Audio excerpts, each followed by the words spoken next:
गणरत्नमहाकरं भविकपङ्कजबोधदिवाकरं प्रतिदिनं प्रणमामि जिनेश्वरं प्रतिदिनं प्रणमामि जिनेश्वरं। भक्तों के भगवान आपकी जय जय हो, भक्तों के भगवान आपकी जय जय हो। गुणरत्ना की खान आपकी जय जय हो, गुणरत्नों की खान आपकी जय जय हो। महिमाया परम पार तुम्हारी, महिमाया परम पार तुम्हारी, अनुपम शक्ति के हो धारी, अनुपम शक्ति के हो धारी।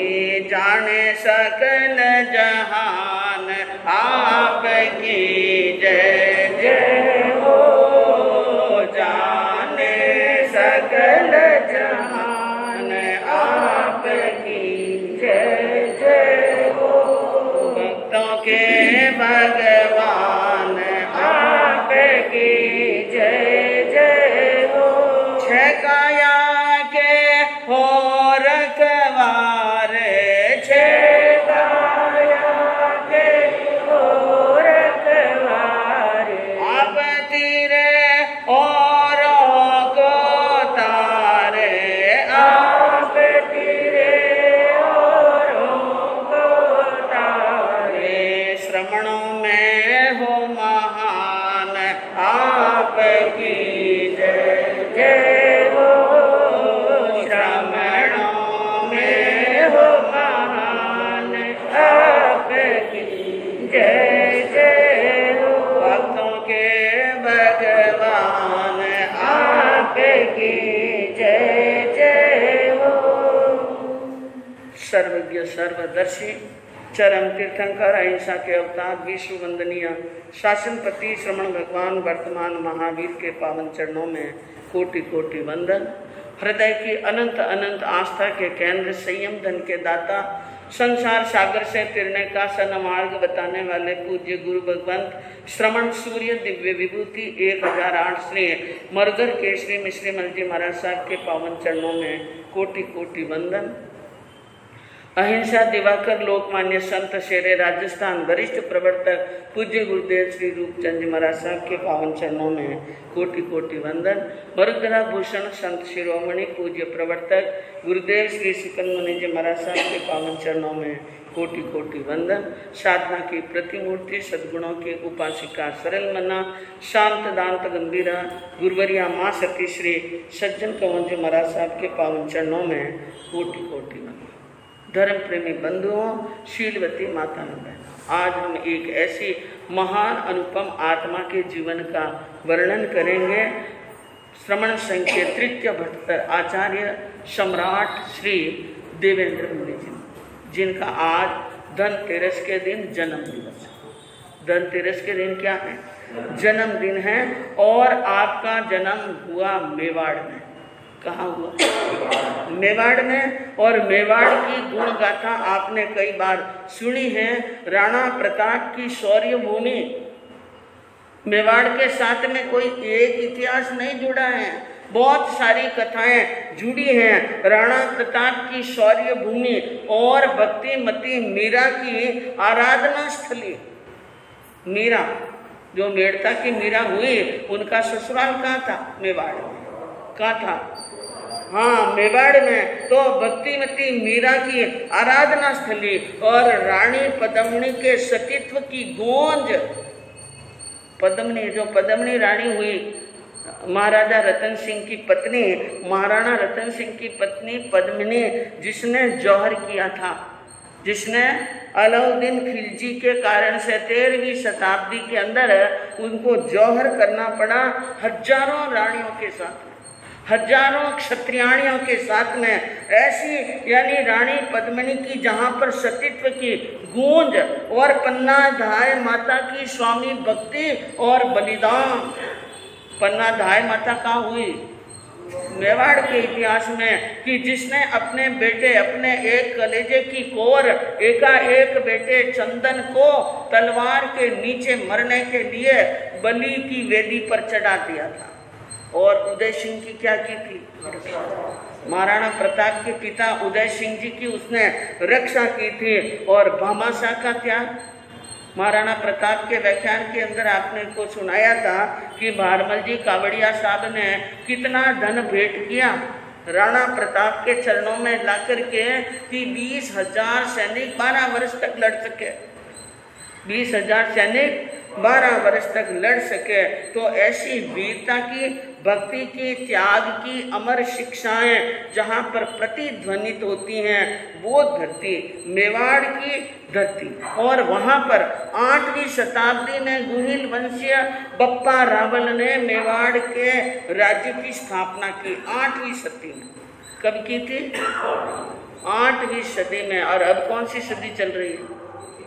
21वीं। और मेवाड़ का प्राकृतिक सौंदर्य आप देखने जाओ तो बड़ा ही अद्भुत है। कवि ने वर्णन किया है जहाँ पर गंभीरी और बेड़च नाम की नदी बहती है। एक नदी का नाम गंभीरी और एक का नाम बेड़च।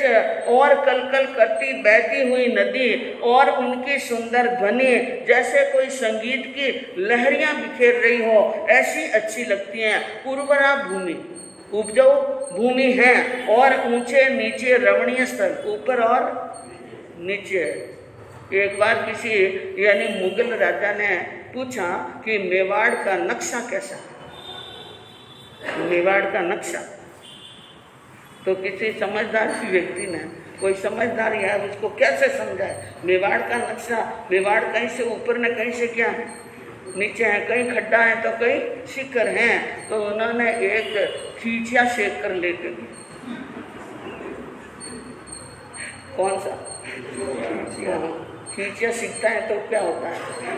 ऊपर नीचे। लगभग ऐसा समझ लो, लगभग ऐसा समझ लो। तो ऊंचे नीचे रमणीय स्थल, ऊपर है चाहे नीचे है, चारों तरफ हरियाली है। चारों तरफ क्या है? हरियाली हरियाली है। और बल खाती हुई टेढ़ी मेढ़ी सड़कें। सड़कें कैसे चलती हैं? हाँ, कभी ऊपर और कभी, हाँ कभी तो ऊपर और कभी नीचे, कभी यूं घुसती हैं और कभी यूं घुसती हैं। 1 किलोमीटर के अंदर भी टेढ़ी मेढ़ी हो जाती हैं। और भले ही सड़कें टेढ़ी मेढ़ी हो, लेकिन वहाँ रहने वाले लोग सीधे साधे हैं। क्या है? सीधे साधे, सरल स्वभावी, भक्ति से ओतप्रोत। भक्ति से क्या है? हमने भी मेवाड़ में 4-5 चातुर्मास किए हो और मेवाड़ खूब घूमे हैं हम, और सब हरियाली देखी है और ऊपर नीचे भूमि भी देखी है और वहाँ के सरल स्वभावी लोगों को भी देखा है। क्या रौनक रहती है व्याख्यान के अंदर।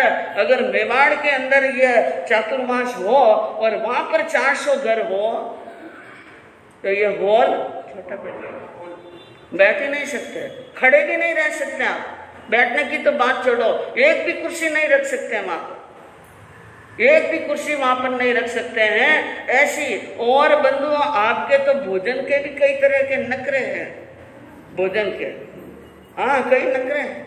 हमने चातुर्मास किया सवाई माधोपुर के अंदर, और सवाई माधोपुर के अंदर चातुर्मास के बाद में भी हमने 27-28 व्याख्यान किए अलग अलग स्थान पर। रोज दाल बाटी चूरमा ही बनता। क्या बनता? और लोग इतने खुश होकर के खाते थे, इतने खुश होकर के खाते थे। और 10-10 कोस, 5-5 कोस से लोग व्याख्यान में यूं जमा होते थे कि एक दिन पहले यानी कुछ व्यवस्था करनी पड़ती थी व्याख्यान के लिए, बैठने के लिए तंबू वगैरह तानने की व्यवस्था। कभी उनके मुंह से ये नहीं कहा सुना कि बाजी रोज रोज किने भावे दाल बाटी चूरमा खाने रहे तो। हाँ। तो आप देखिए यहाँ पर कई जने मेवाड़ के बैठे हैं, कई जने मेवाड़ के बैठे हैं और नरेश जी के तो परमानेंट टाइम है। कई भाइयों के बराबर ऐसी टाइम है, हमारा अमित जी सुराना भी बराबर टाइम पे आते हैं, कभी भी चूकते नहीं हैं। लगभग कई श्रावक ऐसे हैं, 15-20 श्रावक तो ऐसे हैं जो बराबर आते हैं। और सबसे पहले आते हैं ये। तो मैं आपसे कहूँ, मैं क्या कह रही थी कि कई नखरे हैं, यूं नहीं खावा, यूं नहीं भावे, ए नहीं चाहिए, रोज रोज किने भावे। यानी अभी तो रस की बात बताई। रस भी कई तरह के होते हैं, जरूरी नहीं कि आपको हमेशा दाल के हलवे में ही रस आए, नहीं आएगा, रस नहीं आएगा। वो रस नहीं देखते हैं, वो गुरु दर्शन और क्या सुनना चाहते हैं, व्याख्यान। और ऐसी यानी रमणीय भूमि और ऐसा मेवाड़ का इतिहास जहाँ पर मुगलों की और कई राजाओं की गिद्ध दृष्टि रहती थी मेवाड़ को हड़पने के लिए। किसको? मेवाड़ को हड़पने के लिए। और जिस समय से बाबर आया, कब आया? बाबर आया भारत के अंदर, और बाबर के बाद में यानी हुमायूं हुआ 13वीं शताब्दी में, और हुमायूं की गद्दी पर बैठा अलाउद्दीन खिलजी। अलाउद्दीन खिलजी उनके बाद में हुआ। 13वीं शताब्दी में अलाउद्दीन खिलजी ने चित्तौड़ पर आक्रमण किया और पद्मिनी ने क्या किया था? जौहर किया था। तो 13वीं शताब्दी से लगाकर 16वीं शताब्दी तक बराबर 300 वर्ष तक इन मुगलों ने इनके ऊपर क्या किया था? आक्रमण किया था। 13वीं शताब्दी में अलाउद्दीन खिलजी ने, 14वीं शताब्दी और 16वीं शताब्दी में हल्दी घाटी का युद्ध हुआ। राणा प्रताप के समय में क्या हुआ? हल्दी घाटी का युद्ध हुआ था। और 18 जून 1576 और 1672 में महाराणा अमर सिंह ने, प्रताप के बेटे अमर सिंह ने, उन्होंने भी 17 बार मुगलों से मुकाबला किया और 17 बार ही उनको खदेड़ कर भेजा। आखिर मुगल परेशान हो गए और 1672 के अंदर उन्होंने संधि करना स्वीकार किया। क्या की थी? संधि की थी। तब जाकर के मेवाड़ में शांति के साम्राज्य की क्या हुई? स्थापना। बाकी तो 300 वर्ष में मुगलों ने मेवाड़ वालों को इतना तकलीफ, इतना दुख दिया कि वो न समय पर खा सकते थे, न उपजा सकते थे, और बहुत दुख देखा। लेकिन अपनी आन बान और शान को नहीं मिटने दिया। 1559 में उदयपुर की स्थापना हुई। कब हुई? अरावली की पर्वतमालाओं की उत्पत्तिका में और झीलों की नगरी उदयपुर की स्थापना कब हुई? मेवाड़ वालों को पूछे तो डायरी में नोट कर दो। 1559 में स्थापना हुई थी। और हम वहाँ पर उदयपुर के अंदर जन्म हुआ हमारे तृतीय यानी पटदर आचार्य सम्राट देवेंद्र मुनि। विक्रम संवत 1988, कार्तिक कृष्णा 13, शनिवार 8 नवंबर 1931। 8 नवंबर। जीवन सिंह जी बरड़िया, पिताजी का नाम जीवन सिंह जी बरड़िया, माता श्री जी का नाम तीजाबाई, धर्मपरायणा थी और बहुत ही यानी धर्मानुरागी थी। जीवन सिंह जी की प्रथम पत्नी उदयपुर के अर्जुन लाल जी भंसाली की पुत्री प्रेम कुंवर थी, जिसने 2 पुत्रियों को जन्म दिया, एक सुंदरी और दूसरी सुशीला। एक सुंदरी और दूसरी सुशीला।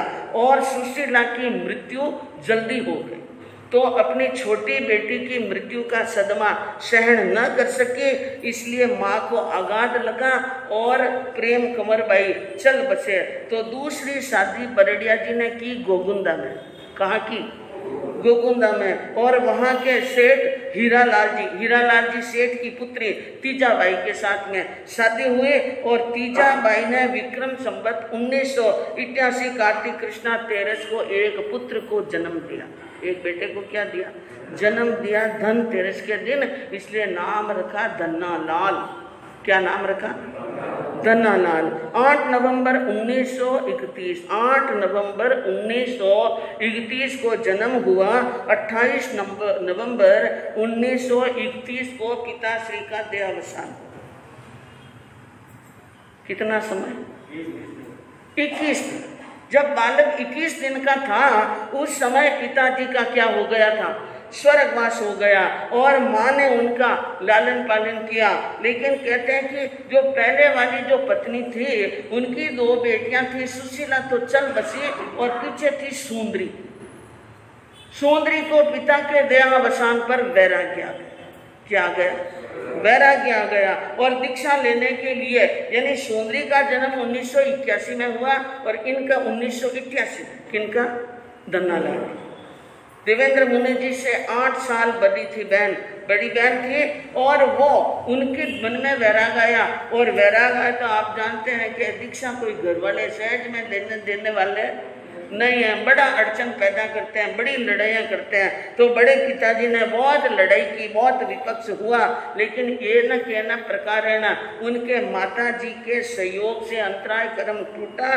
विक्रम संवत 1994 माघ शुक्ला 13 के दिन उनकी दीक्षा हुई। माँ सती जी सोमन कमल जी महाराज साहब के पास, माँ सती जी सोमन कमल जी के पास में दीक्षा हुई 1994 में। और माता जी तीजाबाई ने 1997 में बेटी के पास में, यानी सोमन कमल जी के पास में क्या ले ली थी? दीक्षा, जिनका नाम माता जी का नाम रखा गया प्रभावती जी। और सुंदरी जी जो बेटी पहले दीक्षा ली उनका नाम था पुष्पवती जी महाराज। दर्शन किए होंगे आपने, हमने किया पुष्पवती जी महाराज के दर्शन। उदयपुर में तारक गुरु ग्रंथालय में जिस समय आचार्य यानी देवेंद्र मुनि जी के चादर का महोत्सव था उस वक्त, लेकिन उनके जीवन की कुछ विशेषताएं बताएंगे बिल्कुल शॉर्ट के अंदर। कि बाल्यकाल के अंदर वो जो बाल अवस्था में थे, छोटे थे, धन्नालाल जी बहुत छोटे थे, तो वो खेल करते बच्चों के साथ में, तो ज़्यादातर साधु के वेश पहनते थे। क्या पहनते? आपको ये कई बार बताया होगा, महापुरुषों के जीवन की घटना है। जैसे हमारे मधुकर जी महाराज के जीवन की घटना है, जैसे पूज्य पन्नालाल जी महाराज के जीवन की घटनाएं बताई थी, जिसमें बताया मुपति बांध करके वो बताया मैं आपके जैसा लगता हूँ कि नहीं। बंधु ये कोई एक जन्म के संस्कार नहीं, ये पूर्व जन्म की कोई की हुई तपस्या के संस्कार। और ऐसे होते हैं कि बचपन में वो खेल खेलते हैं तो चोर का खेल नहीं खेलते हैं। कौन सा खेल खेलते हैं? हाँ, सिपाही बनते हैं और सिपाही बन करके और साधु का वेश धारण करते हैं, प्रवचन देते हैं, अपने साथियों को श्रावक समझते हैं। और मधुकर जी ने कहा नहीं कि मैं थाना मरासा हूँ, मैं थानो मरासा हूँ, मैं बावजी अंदाता हूँ, थे मारा श्रावक हो, मैं व्याख्यान दूँ, तेने कहना खम्मा घड़ी अंदाता, खम्मा घड़ी अंदाता। ये खेल किसने खेला? मधुकर मिश्री मल जी महाराज साहब ने। इन्होंने भी साधु के कई बार खेल। और एक बहुत बड़ी विशेषता, छोटी अवस्था में, क्योंकि 11 साल की उम्र में तो दीक्षा ले ली, 11 साल की उम्र में उन्होंने क्या ले ली थी? दीक्षा। लेकिन वैराग नहीं आया उनके पहले भी। घर के अंदर क्या करते थे?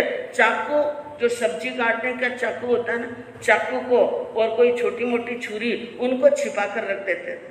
छिपाकर इसलिए रखते थे कि हमारे मारवाड़ में ऐसा रिवाज है कि एक घर में चाकू नहीं हो या कोई चीज़ नहीं हो तो आजू बाजू वाले मांगने के लिए आ जाते हैं, थोड़ा चाकू देना तो। और किसी के घर में गट्टी नहीं हो तो गट्टी पीसने के लिए भी आजू बाजू वाले मोहल्ले वाले कहाँ आ जाते हैं?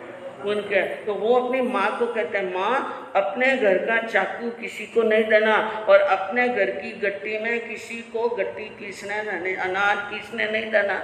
माँ कहती क्यों?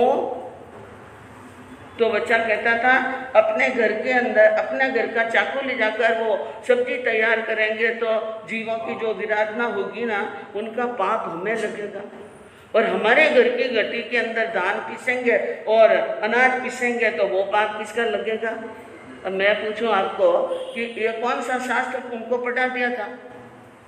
इतनी छोटी उम्र में उनको ऐसा कौन सा शास्त्र पढ़ा दिया था कि वो पाप में समझने लग गए कि सब्जी काटने से पाप लगता है और धान पीसने से क्या लगता है? पाप लगता है। तो इस प्रकार यानी बचपन के अंदर ऐसा करते हैं। कोई बहन आ जाती और माँ क्या समझती ये तो बचपना है। कोई आती बहन पीसने के लिए तो वो गट्टी के पुड़िया का हत्था होता है ना, उनको जबरदस्त पकड़ कर रख देते कि गट्टी का पुड़िया यूं नहीं हिले। ये उनके बचपन की घटनाएं हैं। पाप लगता है, वो पाप भीरू थे और अल्प उम्र में चौविहार करना लग गए, चौविहार करना प्रारंभ कर लिया था। वैराग्य की उनको बहुत जल्दी प्राप्ति हो गई थी और उनकी दीक्षा विक्रम संवत 1988 में तो जन्म है, 1988 में तो क्या हुआ था, जन्म, और 1997 कितने साल हुए, 1997 में उन्होंने क्या ले ली, लगभग 10 साल की दीक्षा रही, उम्र रही होगी।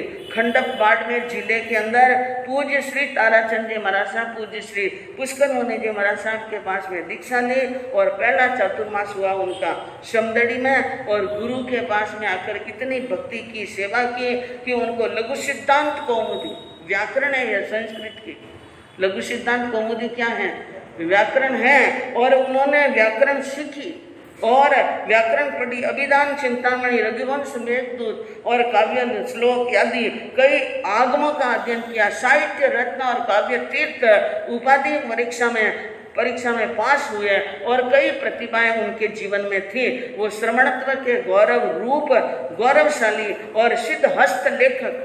उनकी लिखी हुई किताबें पढ़ करके देखना, उनसे मालूम पड़ेगा कि वो कितने बड़े विद्वान संत हुए, कुशल साहित्य सर्जक। उसको सारस्वत पुत्र कहते थे, सरस्वती का पुत्र, सहज, निर्मल, शालीन, सौम्य मूर्ति, सदा प्रसन्न रहने वाले, लंबा कद, गोरा वर्ण और शरीर संपदा। आचार्य की 8 संपदा बताई, कितनी, जिसमें एक शरीर संपदा, शरीर भी क्या होना चाहिए, आचार्य के लायक गठा हुआ, और शरीर की ऊंचाई, और वचन संपदा, बोलने की वचन संपदा आदि जो 8 संपदाएं हैं, जिसके अंदर वो परिपूर्ण अपनत्व और बड़े ही विनम्र थे। आचार्य पद मिलने के बाद में भी हमने अपनी आंखों से देखा, हमने अपनी आंखों से तारे गुरु ग्रंथालय में देखा, जिस समय पुष्कर मुनि जी महाराज बहुत बीमार थे ना, 1 सेकंड के लिए भी पाठ छोड़ने के लिए तैयार नहीं थे। और जब उनको बाथरूम आता महाराज साहब को, तो वो खुद अपने हाथ में पहले भाजन लेकर के परटने के लिए जाया करते थे। इतने विनम्र और इतना शिष्य के ऊपर इतना भाव था कि जिस समय पूना में सम्मेलन हुआ ना, श्रमण सम्मेलन, साधु सम्मेलन, पूना में साधु सम्मेलन हुआ और घोषणा हुई, तो राजस्थान के सभी संतों को कहाँ पर पहुंचना पड़ा, पूना। रूपचंद जी महाराज भी आए और पुष्कर मुनि जी महाराज ने कहा, देखो रूपचंद जी महाराज, रूप जी एक बात है, मारे देवा ने आचार्य की चादर मिलती रहे तो मैं आवा, निजन नहीं आवा। आचार्य की चादर किसको मिलनी, देवा ने, हाँ, लाड से उनको देवाई कहते थे वो, किनको, देवेंद्र मुनि जी को। और गुरु के सामने बंधु शिष्य चाहे कितने दीक्षा पर्याय का हो जाए तो भी गुरु के लिए तो वो क्या है, हाँ, बच्चे की जैसे हैं। उन्होंने कहा देवा को ही देना, और बुद्धि महाराज ने कह दिया आपके देवा को आचार्य का पद, युवाचार्य का पद दिलाएंगे। और जिस समय सम्मेलन हुआ, मैंने एक बार पहले भी जिक्र किया था कि झगड़ा हुआ सम्मेलन में, वो कहता है हमें युवाचार्य का पद मिलना, हमें युवाचार्य। और उस समय में बंधुओं, यानी ये जो पंजाब की कई संप्रदाय, सबसे बड़ी संप्रदाय पंजाब की दिवाकर चौथमल जी महाराज साहब की सबसे बड़ी संप्रदाय, और समण संघ में सबसे बड़ी संप्रदाय ऋषि संप्रदाय, ऋषि संप्रदाय है। तो हमारा जब समण संघ का निर्माण हुआ तो पहला पटदर बने पंजाब वाले आत्माराम जी महाराज साहब, द्वितीय पटदर बने महाराष्ट्र वाले आनंद ऋषि, तीसरे बने थे, हाँ, तो नंबर तो राजस्थान वालों का ही था, लेकिन पंजाब वालों ने आंटी डाल दी। अगर आप पंजाब वालों को पद नहीं देते हो तो हम पंजाब वाले सब के सब श्रमण संघ से तिरस्कार कर लेंगे, बाहर निकल जाएंगे। तो बंधुओं, ये रूप जी बाबू जी के माथे की उपज थी। श्रमण संघ को एक डोर में बांधने के लिए उन्होंने कहा आपके शिव मुनि जी को युवाचार्य का पद देंगे। किसको? तो वो राजी हो गए। और इनको देवेंद्र मुनि जी को उपाचार्य क्या देंगे? हाँ, पहली बार उपाचार्य का पद दिया गया। आचार्य रहेंगे आनंद ऋषि जी महाराज साहब। इनके 100 वर्ष पूरे होने के बाद में उपाचार्य यानी उपाचार्य बनेंगे आचार्य। और उसके बाद में देवेंद्र शिव मुनि जी महाराज साहब देवेंद्र मुनि जी के बाद में क्या बनेंगे? आचार्य बनेंगे। तो बंधुओं, इनसे प्राप्त होता है कि गुरु का कितना स्नेह था। और ये बात हुई और पूज्य यानी संतों ने उस समय 12 मई 1987 को आचार्य आनंद ऋषि जी महाराज साहब ने उनको उपाचार्य के पद से और डॉक्टर शिव मुनि जी महाराज साहब को युवाचार्य के पद से विभूषित किया। और वो थोड़े समय तक ही रहे। 1999 में घाटकोपर में देवलोक गमन हो गया। किनका? देवेंद्र मुनि जी महाराज साहब का। तो लगभग यानी 12 वर्ष तक ही शायद यानी आचार्य के पद पर रहे। तो आचार्य पद की घोषणा 1992 में सोजत सिटी के अंदर आचार्य पद दिया गया। 1992 में क्या दिया? सोजत सिटी में आचार्य पद, चादर ओढ़ाई थी वहां पर पूना में। और पद कब मिला इनको आचार्य का? कि आनंद ऋषि जी महाराज साहब के देवलोक होने पर। और चादर का महोत्सव हुआ 28 मार्च 1993 उदयपुर में। हम भी उस समय वहां पर थे। तो बंधुओं, उन महापुरुषों के जीवन की मुख्य रूप से बाल लीलाओं वाली जो बात है वो हमारी आत्मा को झकझोरती है कि उन्होंने ऐसे इस प्रकार संयम के पालन के पहले ही जीव यतना की क्या आई भावना। और आज आपके अध्ययन चलाना उत्तराध्याय सूत्र का प्रमाद से दूर। जो व्यक्ति अप्रमत्त होता है वो पाप से डरता है। क्या होता है? अप्रमत्त होता है वो पाप भीरू होता है, पाप से डरता है। बाकी आत्मा पाप से डरने वाली नहीं है, प्रमादी पाप से नहीं डरता है। तो बस इतना ही कहेंगे, टाइम आ गया है और आपके भी दिन कौन से चल रहे हैं। फिर भी बहुत संतुष्टि है, बहुत खुशी है। आज की इस धर्म सभा के अंदर लगभग 120 जनों की उपस्थिति रही। कुछ पहले आते हैं चले जाते हैं और कुछ क्या आते हैं बाद में। लेकिन आपने धन्य है कि आप पहले आओ न नारे तक बैठा रहो। बहनों को बहुत बहुत धन्यवाद। आज हमारी बहनों की सभा अच्छी भरी हुई है, बहुत बहुत साधुवाद हैं। तो बंधुओं, इस प्रकार आचार्य देवेंद्र मुनि जी महाराज साहब के हमने जो संक्षिप्त में गुण किए हैं, उन महापुरुषों के गुण हमारे जीवन को विस्पर्श करें। तो हो रहे हैं आज मंगल भावना के साथ। ओम शांति। तेले की तपस्या रखने वाले भाई बहन आज से ही तेला शुरू करें। और जिनके तपस्या चल रही हैं, जिनके आज साइड क्या होगा, पारना होगा। रंगण रत्न